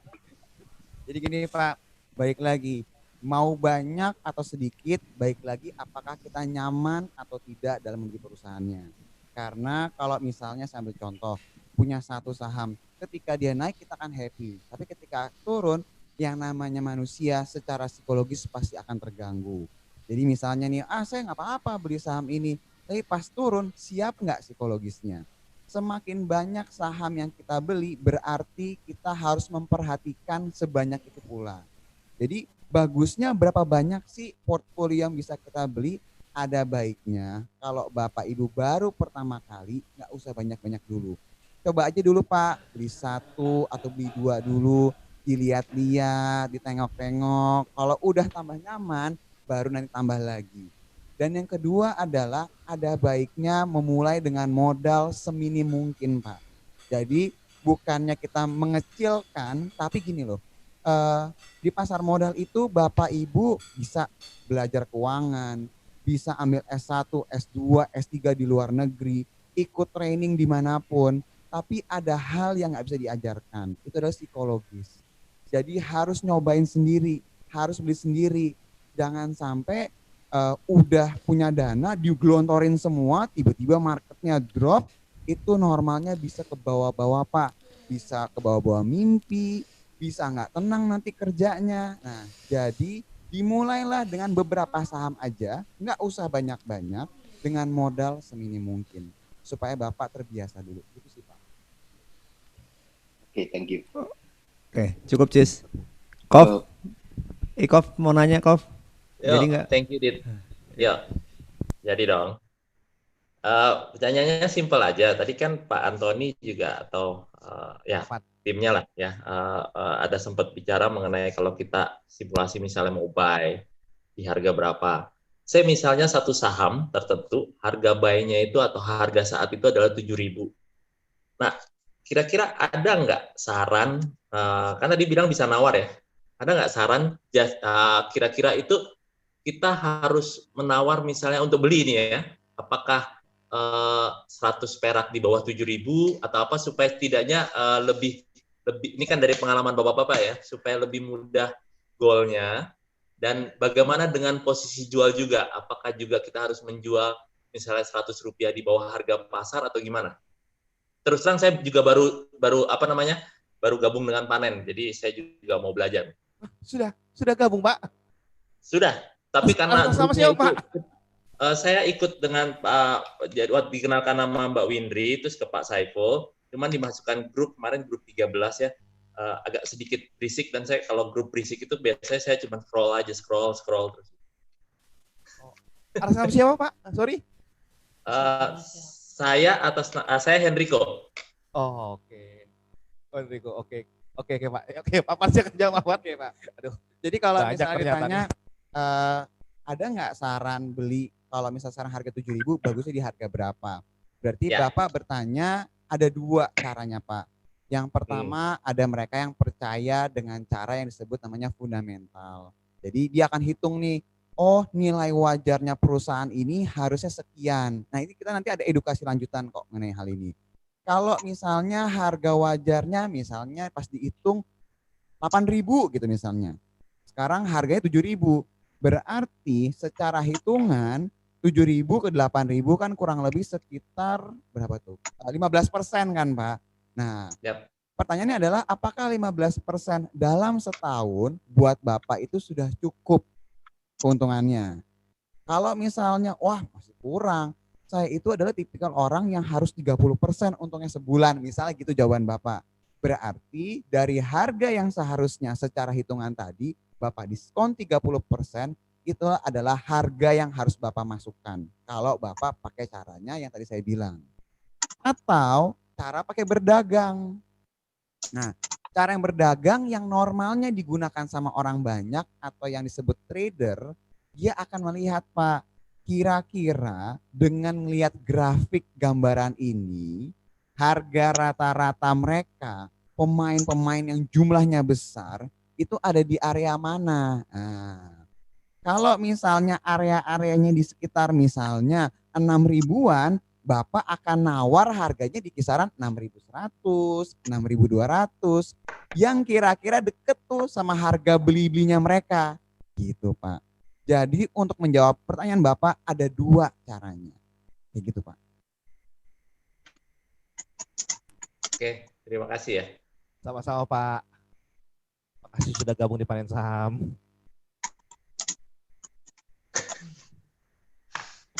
Pak, suaranya hilang. Adit. Oh iya, kayaknya akan banyak yang bakal gabung di Panen Saham nih. Oke Pak. Teman lanjutan nih Pak Adit. Iya Pak, silakan Pak. Kayaknya udah nggak ada penanya lagi. Silakan Pak, kalau ada yang mau ditambahkan. Oke, dari penutup dari saya adalah begini. Kalau kita di pasar modal, jangan buru-buru ya, jangan buru-buru segala sesuatu, jangan buru-buru. Kita belajar dulu dari dana yang kecil. Jadi dan jangan kita punya ekspektasi bahwa pasar itu sesuai dengan apa yang kita mau. Oke, tetapi pasar itu dialah yang selalu benar. Jadi, nah di dalam pasar modal juga ini sebenarnya adalah lebih tepatnya sebenarnya adalah bisnis penyesalan. Saya selalu kalau edukasi saya selalu mengatakan begitu. Kita tidak pernah tahu kapan beli yang pas dan jual yang pas karena ini sangat benar-benar dinamis. Oke. Nah, kemudian pahamin style kita itu mau apa? Apakah kita mau menjadi trader atau kita menjadi investor, dan pahamin risk profile kita itu seperti apa. Saya ini adalah misalnya saya itu lebih suka yang santai-santai aja profil saya. Saya bukan risk taker. Nah, kemudian masukkan dana jangan lebih daripada 30% liquid asetnya kita. Misalnya kalau kita punya duit 100 juta, jangan lebih daripada 30 juta. Kadang-kadang di pasar modal itu lebih. Kadang-kadang punya uang 100 juta, bisa di liquid aset kita 100 juta, dia sampai 100 juta plus pinjaman di pasar modal. Nah, jadi kita harus sedikit lebih disiplin dan lebih mengukur greedy-nya kita. Jangan sampai greedy ya, jangan sampai greedy untuk di pasar modal. Karena musuh utama di pasar modal adalah musuh kita, diri kita sendiri. Oke, Kang Bapak mungkin ada penutupan? Gak ada. Dari kita sudah cukup Adit kalau gitu. Oke, thank you banget Pak Anton dan Pak Asfat ya. Ya, oke. Afat benar. Pak Afat. Oke, sorry. Pak Afat. Oke, maaf, sorry. Telinga gua agak ini emang nih. Thank you banget buat pemaparannya. Kayaknya teman-teman juga senang banget nih hari ini terjawab sudah, walaupun belum semua, pasti masih banyak pertanyaan-pertanyaan yang ingin ditanya. Cuman kayaknya mungkin nggak hari ini. Nggak tahu mau ada lanjutan babak 2 atau gimana, nanti diatur. Lanjut. Sebenarnya enak kita lebih arah fundamental ya. Jadi fundamental itu ilmu dasar daripada pasar modal. Jadi banyak narasi-narasi, cerita-cerita, kita ngeliat kemana. Kalau grafik sih menurut saya kalau engineering yang lulusan teknik gampang, kalau di grafik sangat gampang sekali. Saya yakin sangat gampang sekali kalau di grafik. Cuma paling enak kan denger dongeng-dongengnya cerita Astra, ya perbankan, arah-arah fundamental analisis laporan keuangannya, forecastingnya seperti itu yang lebih enak sih ilmunya di pasar modal seperti itu. Iya, iya. Saya soalnya kebetulan banget nih, baru aja kemarin hampir jadi apa istilahnya, investasi di saham. Bukan karena apa-apa, karena mau dibayar utangnya pakai saham. Sama MNC. MNC mau bayar utang pakai saham. Pas udah kita buka rekening segala macem, nggak jadi karena saham dia turun terus, dijualin sama supplier sub-subnya dia. Setiap hari dijual-jualin, akhirnya turun terus, akhirnya dia nggak jadi bayar pakai saham. Tetap dia utang sama kita masih sampai hari ini. IPTV berarti ya, IPTV ya? Yang IPTV betul, Oh, iya, betul betul, IPTV. IPTV itu dipakai buat bayar utang grupnya MNC itu. Kurang lebih gitu. Oke, jadi nextnya ya teman-teman, Cak gimana Cak? Ya. Nextnya buka grup ya, buka grup. Bersedia nih, bener nih. Buka pendaftaran, Dit. Sorry. Kan ini kan Ica tambahan dikit ya kan ya. Kan soalnya kan nanti biasanya dari Antoni tuh kalau di grup tuh dia akan kasih berita terus tuh tiap pagi dari jam 4 pagi aja udah muncul tuh radio paginya. Ya benar. Ya udah ini. Nah, cuman memang waktu dari awal yang Ica ikut kan Ica waktu itu ikut join grup SMA 8. Nah, memang dari situ kita yang daftar, yang masuk dalam panen saham itu yang akan dibuatkan grup, begitu ya Tony ya? Benar, ya. Ya, soalnya dari panen saham ini akan kasih trik-trik dan rahasia-rahasia yang nggak ada di tempat lain, apalagi yang si Monica itu, yang aku baru ikut 2 kali masih liar-liar, tapi itu Monica itu enak banget gitu, ketahuan kapan tanda-tandanya dan ternyata kalau kita di luaran itu harganya mahal gitu, harus sewa per bulan dan lain-lain gitu.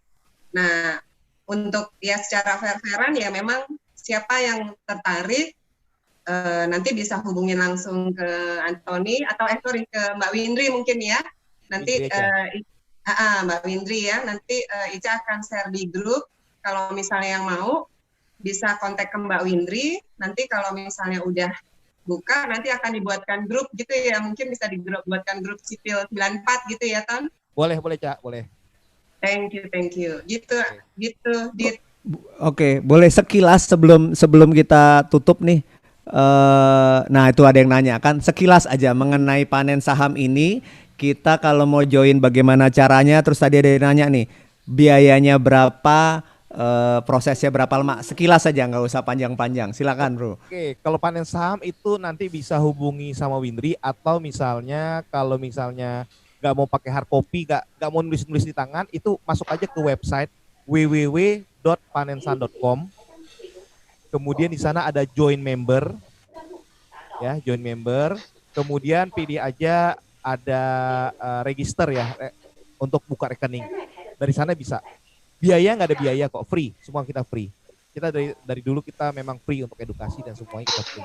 Oh, kita suka yang free.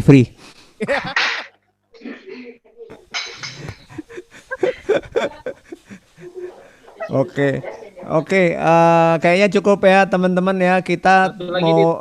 Oke, silakan Kof. Nih nggak habis nih. Ini kan tadi kita bicara mengenai bahwa grup itu memang itu fair banget sih, grup itu memang dibentuk ya untuk yang sudah masuk panen saham ya pastinya. Nah sekarang kan ada beberapa kita mungkin yang sudah masuk panen saham nih, mungkin bisa dibuat mungkin ya. Kita yang Sipil 94 baru 4 orang ya. Ica, Owen, itu sama Wulan. Ya.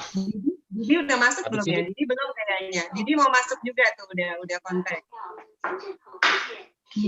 Oke, nanti mungkin kalau itu mungkin internal kita ya, nanti kalau misalnya dari panen saham bisa ikut serta di grup kita itu akan lebih baik dan lebih enak kan manage-nya, kita kan sama-sama satu grup gitu ya, daripada kepisah-pisah grupnya. Mungkin bisa begitu. Nanti kita bentuk deh. Kalau gua sih lebih cenderung di Telegram karena datanya, foto apa kalau hilang bisa kita lihat lagi. Kalau di WhatsApp begitu hilang udah kita nggak bisa download lagi. Gitu. Oke. Udah nih kayaknya nih. Ada yang nanya tuh, Monica juga free juga ya Ton? Apa yang nanya apa? Oh Monica juga free. Cuncun nanya, Aduh. Monica free nggak? Iya, nggak tahu tuh. Monica free nggak tuh, bro?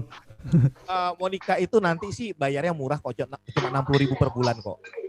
Murah kok. Ah, murah tuh Cun. Lu gaji lu dolar aja, belagu lu.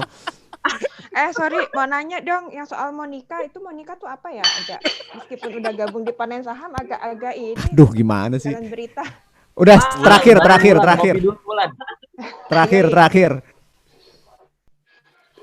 Jadi gini Bapak Ibu, Monica itu adalah gini, alat bantu, jadi semacam kayak dia kayak virtual ya, alat bantu. Nantinya tuh Bapak Ibu tuh bisa nanya-nanya sama dia, mau fundamental, mau technical, dia akan jawab sesuai dengan karakter Bapak Ibu. Nah, kita kasih nama si robot ini namanya Monica, gitu. Terus Itu aplikasi seperti apa ya? Mobile atau masuk ke web atau gimana? Robot Wul. Nanti bentuknya kita dalam bentuk aplikasi, setiap orang punya satu ruangan, jadi kayak model ruang guru. Boleh kayak ruang guru. Kalau sekarang dia masih rame-rame. Saya coba sharing lagi ya. Kalau sekarang masih rame-rame. Pinjam tisu lem, tolong. Ini rame-rame nih. Nih Monica nih, rame-rame nih. Di Telegram. Oh, ini dari Telegram ya. Iya. Oh, asik kan Telegram. Tuh. Ini membernya ada 3.000 berapa sih. sebulan? 60.000. 60. Aduh, lu ngopi dulu deh, Wul. Bukan gue yang nanya, Oh, bukan. yang ngopi, Bo. Kalau sekarang masih trial, masih free ya. Kalau Iya, masih nantinya free. benar. Sekarang masih free. Ya, siap. Oke ya. Jelas ya, Wul ya, Monica? Jelas, ya. Oke, gua mewakilin teman-teman, kita mau mengucapkan terima kasih banyak buat Bro Anton sama Bro Asfat. Ya, Afat. Aduh, gue salah mulu. FHTH ya. Afat. Oke, thank you banget ya teman-teman. Biar kelihatan yang video kita kasih jempol ke Bro Afat dan Bro Anton. Thank you banget semuanya. Anda luar biasa, mantap. Makasih. Terima kasih banyak buat waktunya, buat edukasinya. Sekali lagi kita harap nanti nggak bosan-bosan kalau diundang lagi. Mungkin untuk tahap selanjutnya kalau mungkin udah dapat berapa puluh orang dari Sipil 94 nih yang ikutan, bisa bikin sesi berikutnya ya. Sip ya. Oke, makasih. Oke, thank you banget. Selamat malam.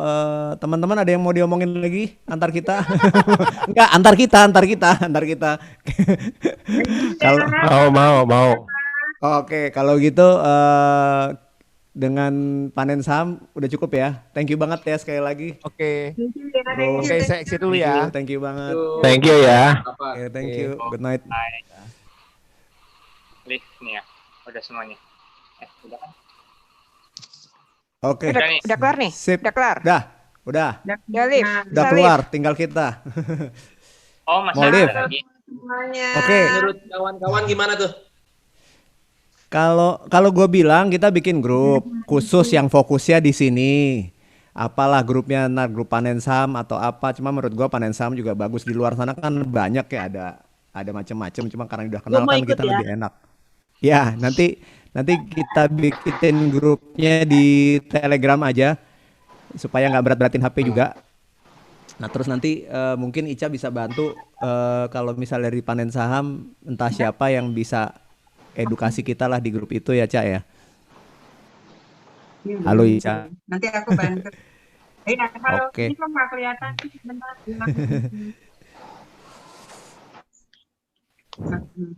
Mau nanya dong. Mau nanya apa Mike?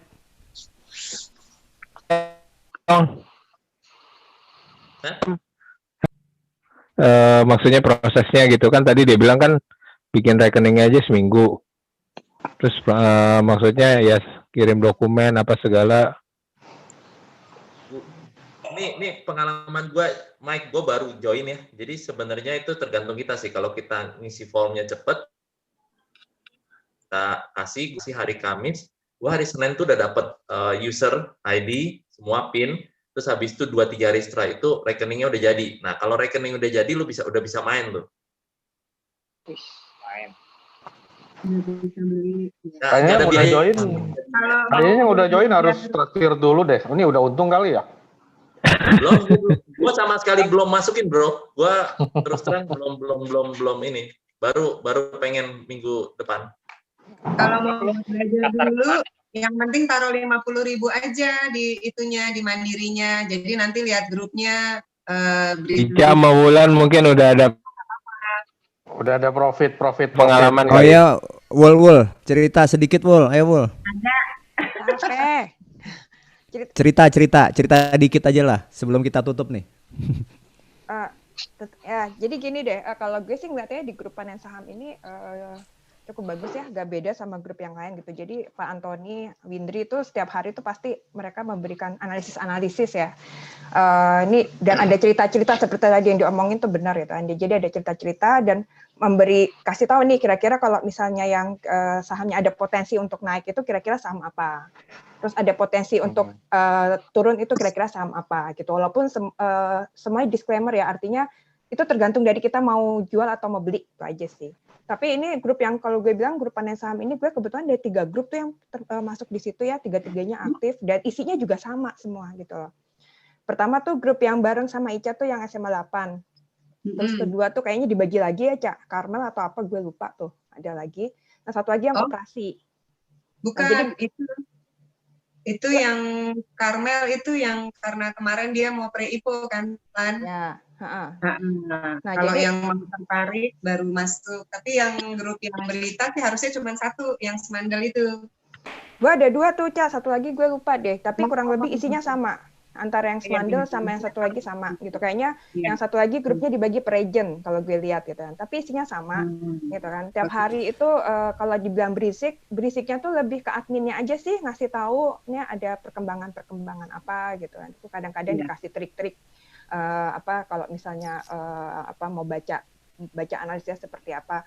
Dan ini termasuk komunitas yang aktif ya, panen saham. Jadi mereka tuh punya channel YouTube sendiri dan mereka siaran radio jam 9 sampai jam 11 terus siangnya juga ada. Jadi kalau buat gue sih ya gue juga awalnya juga ini ya buta banget ya gitu loh. Buta banget dan gue juga ngikutin perkembangan juga sesempatnya aja gitu. Tapi dari setiap kali gue nonton YouTube-nya juga pasti ada yang bisa gue dapet sih gitu. Walaupun gue ngerasa lemot banget ya ngikutin. Nggak terlalu paham juga gitu, tapi lumayan lah gitu. Jadi gue suggest juga sih kalau misalnya mau ikut mendingan ikut yang ini gitu loh. Bukan ini ya, bukan marketing ya, tapi emang bener Bo gitu loh. Ica sama Wulan udah berapa lama dan udah boleh kalau boleh tahu udah mulai trading atau cuma sekedar beli saham disimpan? Ica dulu, gue dulu.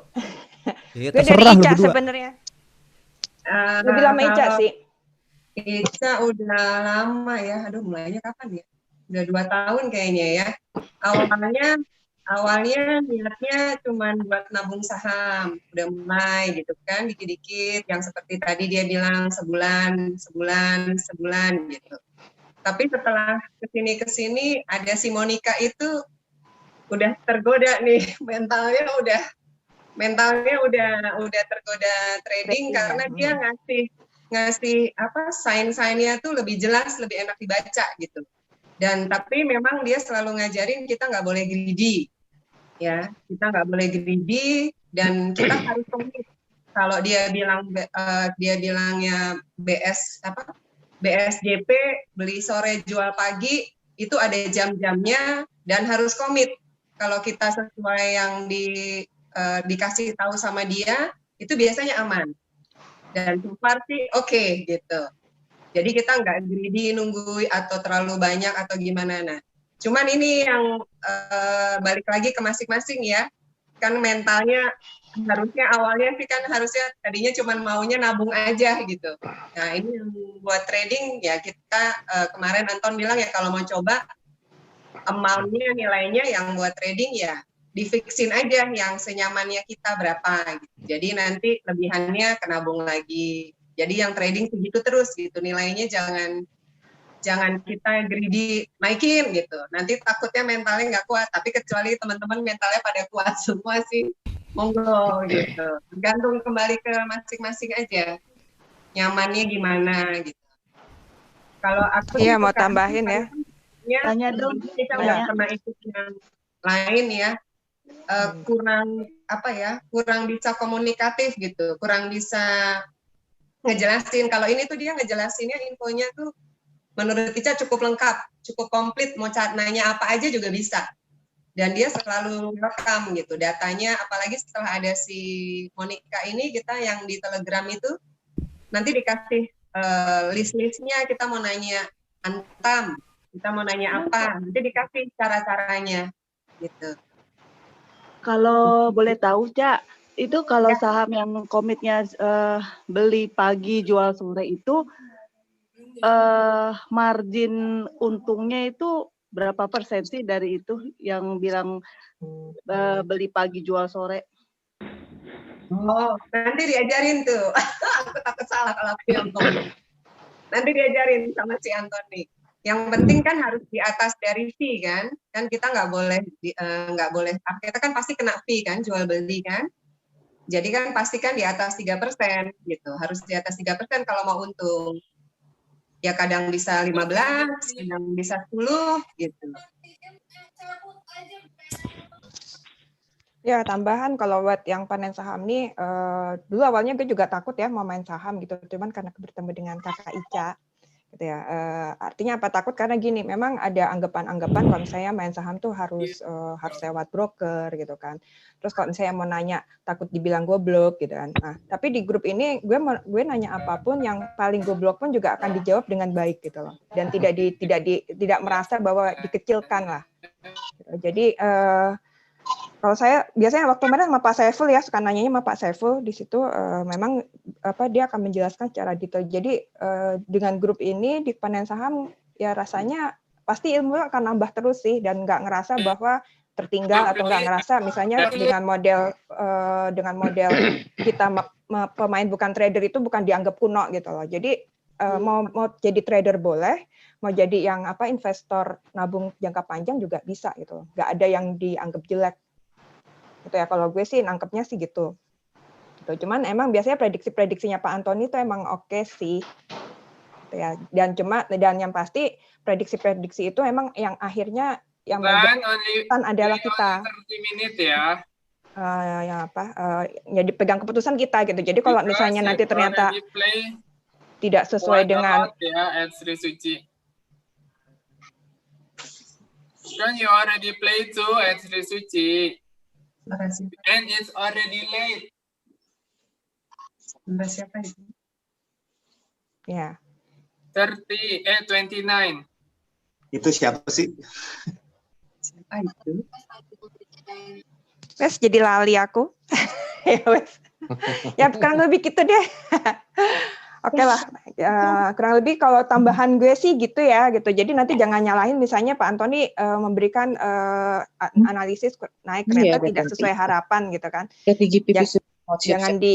Jangan nyalahin beliau gitu. Cuman sejauh ini yang gue lihat biasanya analisisnya emang top tier lah gitu lah. Lebih begitu, yes. Jadi besok apa yang bisa dibeli kalau pagi? Gue lagi ngejar yang semen tuh gila, yang semen Batu Raja naiknya ampun deh. SMBR. Baru naik atau? Mau tanya boleh nggak? Ya, mangga. Sahamnya harus buka akun di tempat dia gitu ya. Nanti kita dapat ada aplikasi namanya MOST. Harus buka akun dia gitu, harus buka rekening di dia gitu ya. Kalau enggak, sebenarnya enggak, Ruth. Itu MOST tuh Mandiri Sekuritas ya, bukan? Yes. Ya. Mandiri Sekuritas ya. Ya. Rudy. Ini tradernya itu namanya panen gitu ya. Sekuritasnya panen, sekuritasnya ya. Jadi panen itu apa? Dia broker atau apa sih? Iya, kayaknya si broker ya panen ya. Soalnya Mandiri Sekuritas itu kan yang aplikasinya ya. Itu sekuritasnya yang Mandiri Sekuritas, brokernya itu itu ya. Di panen iya kayaknya begitu. Soalnya apa bedanya sama si panin? Terus apalagi tuh? Kalau menurut gua brokernya Mandiri Sekuritas, panen saham nih. Brokernya Mandiri Sekuritas, panen saham nih komunitasnya. Komunitas, betul. Komunitasnya. Jadi panen saham ini tuh Karmel Sekuritas ini tuh dia itu adalah partner dari Mandiri Sekuritas. Nah, dia itu fokus di pengajaran. Jadi si panen saham ini memang dia jadi partnernya, tapi dia khusus untuk edukasi. Nah, untuk menjawab pertanyaan Rudy tadi ya, sebenarnya nggak perlu di dia, Ruth. Tapi untuk main saham lo harus ikutan, Ruth. Lo harus terdaftar di perusahaan sekuritas, salah satunya Mandiri. Nah, kalau misal lo mau main saham, lo harus ikutan salah satu sekuritas. Ada BCA, ada Mandiri, ada yang lain itu. Nah, kebetulan Panen ini komunitasnya under yang Karmel itu, jadi bawa Mandiri sekuritas. Ya, berarti kalau gue ikutan di grup itu, tapi gue punya rekening di tempat lain, boleh kan? Nggak masalah, Ruth. Jadi gini, nanti lu selain diberikan user ID, lu diberikan juga bank rekening Mandiri tadi, di mana rekening Mandiri itu digunakan untuk bermain saham.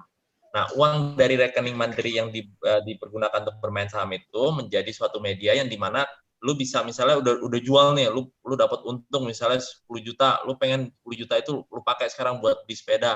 Nah, dari rekening Mandiri yang dibukakan itu lu bisa transfer ke rekening Mandiri lu atau rekening luar. Kalau gua tidak mengaktifkan rekening Mandiri itu boleh nggak gitu? Nggak bisa, Ruth. Nggak masuk, boleh. Maksudnya tidak nggak masuk mau trading, nggak mau pakai akunnya gitu. Maksudnya gini, Cak. Ikutan komunitas dia, buka akun yang akun Mandiri, tapi kita juga kan punya akun juga yang dulu misalnya ya main di BCA di mana.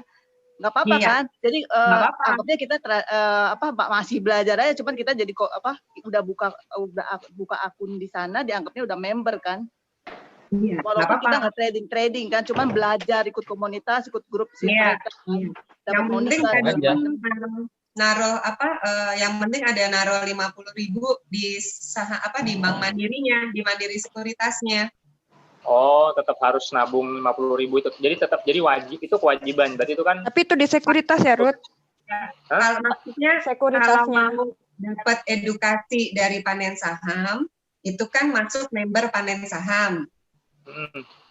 Ya, jadi yang karena tapi kalau kita punya 2 account, kayak misalnya Ica juga ada BCA, juga ada iPod gitu. Tapi dari 3 ini kita lebih enak untuk pakai app-nya tuh yang mana gitu. Karena kan masing-masing ada app-nya sendiri. Ada app iPod, ada app BCA, ada app MOS kalau lewat Panen Saham gitu. Jadi kita belajarnya tuh lebih mudah yang mana, nggak masalah. Nah, cuman kalau memang ya seyogianya kalau mau dapat edukasi dari Panen Saham ya seyogianya kita masuk member gitu. Kan nggak enak kalau kita cuman ikut tapi nggak masuk di situ gitu. Mau tanya, Cak. Kan berarti kan ada Panen Saham, ada Mandiri Sekuritas. Nah, fee-nya itu jual belinya itu tetap sama ya, walaupun ikut dibanding dengan sekuritas yang lain tetap persen potongannya sama ya? Apa ada tambahan lagi karena ada pihak si Panen itu? Sama, enggak. Sama kan? Mandiri Sekuritas. Jadi kita aplikasinya hanya MOS, itu tuh dari Mandiri Sekuritas. Jadi Panen Saham ini hanya komunitasnya aja yang edukasi gitu. Nanti dia Panen Sahamnya sendiri punya operasi, nanti dia sendiri punya ada usaha apa gitu. Tapi untuk yang Mandiri Sekuritas dia partner dalam sisi edukasi. Tadi nggak bisa. Hah? Kenapa? Cak. Nggak kedengaran suaranya. Halo? Halo, Cak. Iya. Kedengar. Tadi kan aku coba ke daftar di panensaham.com itu. Apa? Tadi aku coba daftar di panensaham.com. Itu kalau misalnya daftar di situ, itu kriterianya udah masuknya di mana gitu loh? Atau tetap harus buka yang Mandiri Sekuritasnya lagi? Nah, aku nggak ngerti tuh yang itu. Mesti tanya sama Mbak Windrinya nanti. Kalau Ica soalnya dulu masih yang manual, karena kan dulu sebelum COVID ya. Aku dulu masih yang manual, terus udah gitu. Dulu tuh dia kebetulan dia kantor cabangnya kan ada di Bintaro, ada di mana-mana. Nah, di kantor cabang. Kenapa? IKOF yang baru, ya, IKOF kan yang udah buka lewat itu. Yang baru online. itu di mana, Kof? Gua nggak iya, online, jadi gua tetap dikirimin, jadi kenalan sama Mbak Windri, terus ada anak buahnya dia ngasih gua dokumen buat gua isi.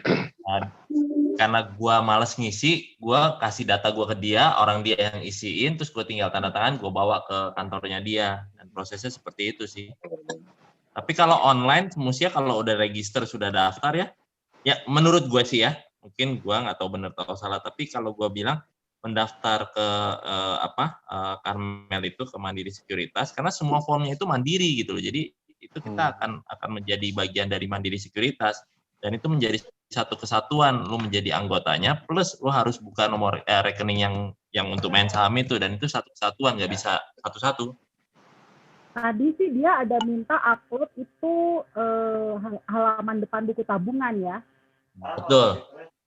Jadi terus buku tabungan itu nanti direcognize sama rekening mandiri lu yang baru. Jadi kalau lu misalnya ada dana yang lu mau kirim ke rekening itu tuh bisa. Terus nanti lu diminta KTP, lu nanti diminta fotokopi NPWP. Cuma 3 itu sih, Jo.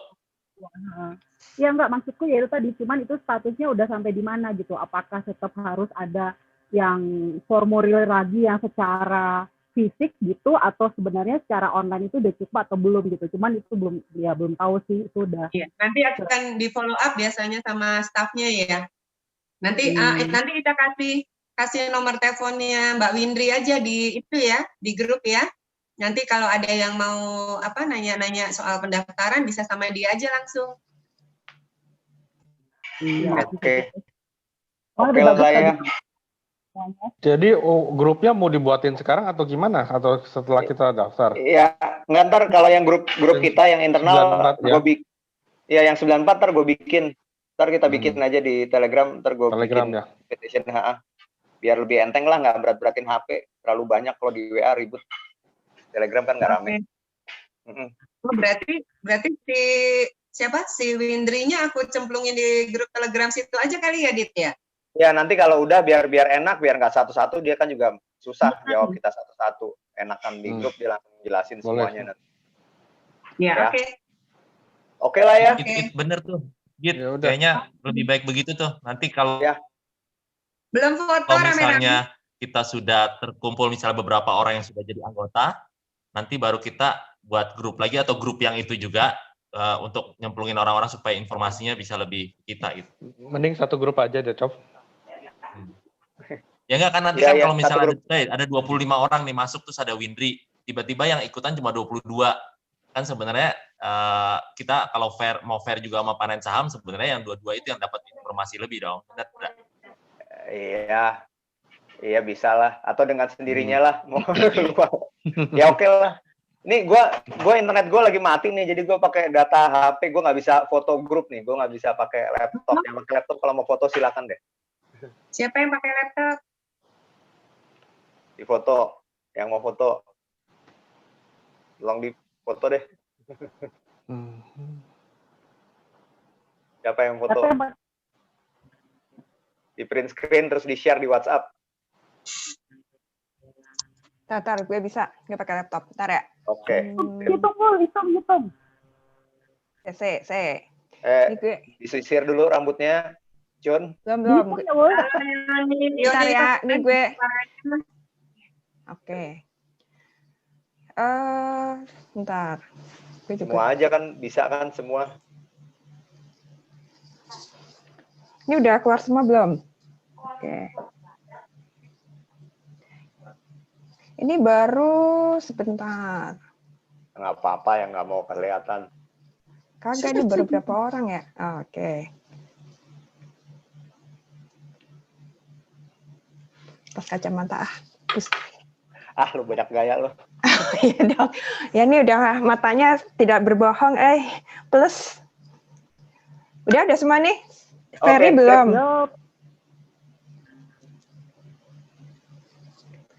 Udah ya? Udah semua? Oke. 1, 2, 3. Cekrek. Salah. Taruh dulu. 1, 2, 3. Cekrek. Bentar. Tunggu, jangan pergi-pergi. Oh, Mama tadi daftarnya udah nggak pakai Kita video. tinggalin bulan yuk. Enak aja, ntar fotonya kalau gue kasih lo. Ayo lo. Ntar dulu.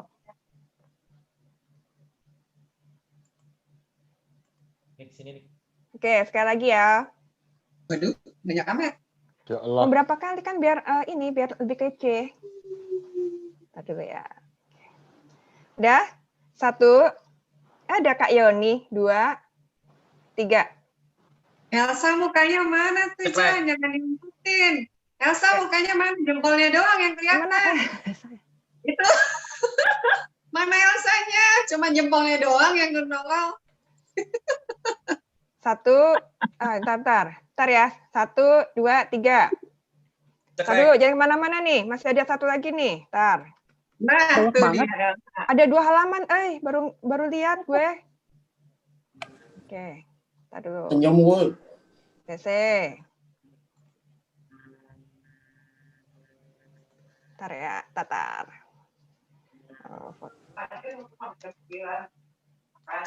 Baru nggak ada 2 halaman ternyata. 1 lagi ya. Buset, berapa kali?